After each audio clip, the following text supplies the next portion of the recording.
I started photographing, was studying in university. There were different reasons for the demonstration, but a big one was the demonstration that were before the 2004 invasion of Iraq by the United States. And I was militant, and I kind of like started pick up the camera to, I don't know, a way of being there. And then, so from this kind of politicized kind of way of thinking about photography and the camera, I kind of like evolved into journalism. And so I just traveled, and I was lucky enough to meet many photographers actually that in my career helped me look at my images and kind of like guiding me through my to my career. There are many reasons. I mean, I was interested in the region. I kind of grew up looking at images of Beirut and the war there. So it was kind of something that was in my eyes, and I just decided to go and see how it looked in a real person. And also because, I mean, being from Italy, it's not too far, and it's one of those places like Palestine, Israel, and Lebanon. There are places that are safe to travel, and so it's kind of usually a normal place for new photographer, journalist that is interested in the area to go, because then other places like Iraq or Yemen or Libya are much more complicated to travel to.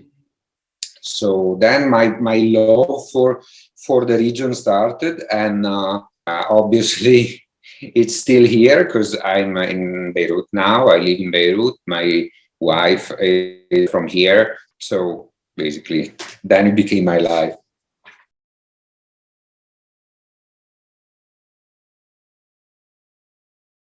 Well, you as a photojournalist, you often find yourself traveling in places that are going through crisis. So you go and meet family of victims that has, in some way or another, people that has been the victims of the war. So yes, of course, sometimes you have this kind of response. I just came back from Libya, and Libya has been always a place, every time I go, it's a place where there is a certain perception of foreigners and on journalists and foreign journalists, because journalists, for example, in Gaddafi's Libya, were not working for a free press, were working for like a propaganda machine for a certain regime. And so when you always see journalists that they do that, obviously when you see a journalist, you imagine that he's there to enforce a certain idea from a certain regime. So, and so that's what you expect. And so obviously it's really difficult to kind of give the impression, like communicate to the people you're talking to, that no, I mean, we are actually trying to tell the truth of what happened to you. But that's one aspect of the experience as a journalist, as a photographer. I mean, there are also other experiences. I mean, it happened really often to me as well to be welcomed in really difficult situations like funerals or difficult moments for the life of the people, but I was welcome because there was a clear sense that people wanted their story to be known.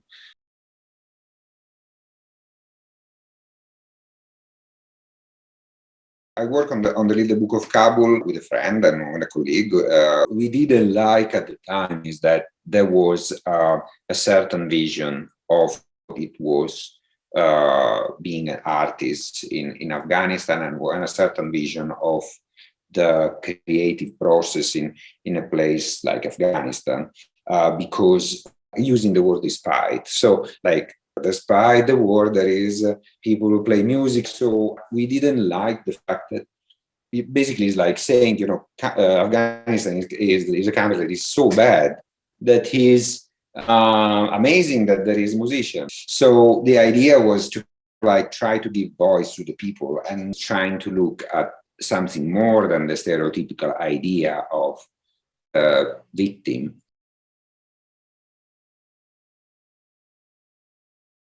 I think it's important as a photographer, as a journalist, to kind of remember your position of privilege, your position of power, because the way you are accepted, or the way you look at people and you recognize people, and then you represent people, you show people, it's kind of filtered through this power that you have, because you are Western, you are richer, you are basically, you have a passport that allows you to get out whenever you want. This is something that journalists and photographer needs to remember and needs to think about when they write about people and a situation, because not often, but sometimes they realize that there are not so many people who have been there. I mean, for example, when we went to Odeida, that was at the time, 2018, the center of kind of like the war, the most important place of the war. And not many journalists have been there. And so that means you have a responsibility of like telling the story of what's happening there, because there are many people in the world who are talking about Odeida, but not many has been there. And so what I'm trying to say is that you have to remember also the responsibility that you have, and sometimes you are the only one who actually can tell the real situation of what's going on the ground, what's going on the ground.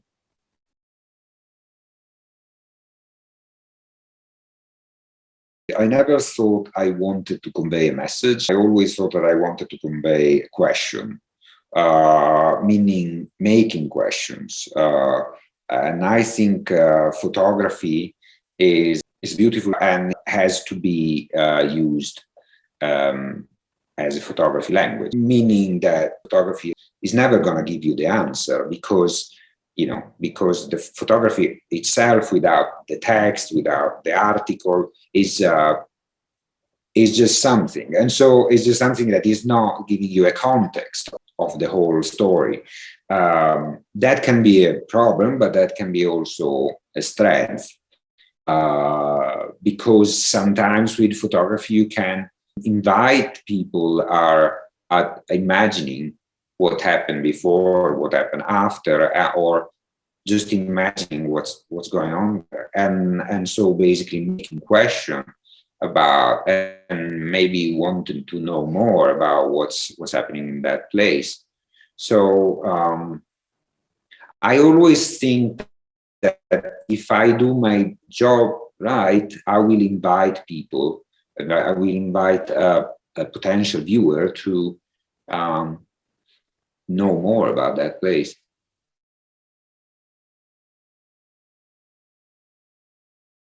There are photos that are important because they kind of show me different moments of my career.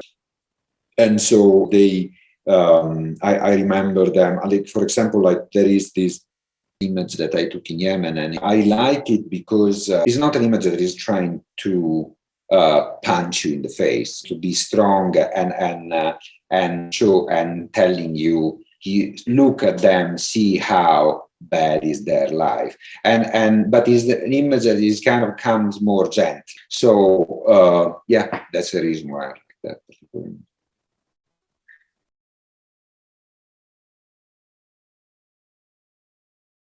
I think, well, looking at my career, looking at the way I've been learning, my advice is to try to take loads of pictures. If you like photography and if you're interested in this particular work, it's a difficult work to learn into a school. And basically my suggestion is trying to like spend a lot of time behind the camera, and spend a lot of time obviously looking at your pictures and the picture of the masters. And it's kind of like basically going between these two moments, so the moment of the actual for the actual shooting at the moment of like, more of a reflexive approach to looking at images. It's the way that people can actually improve their craft.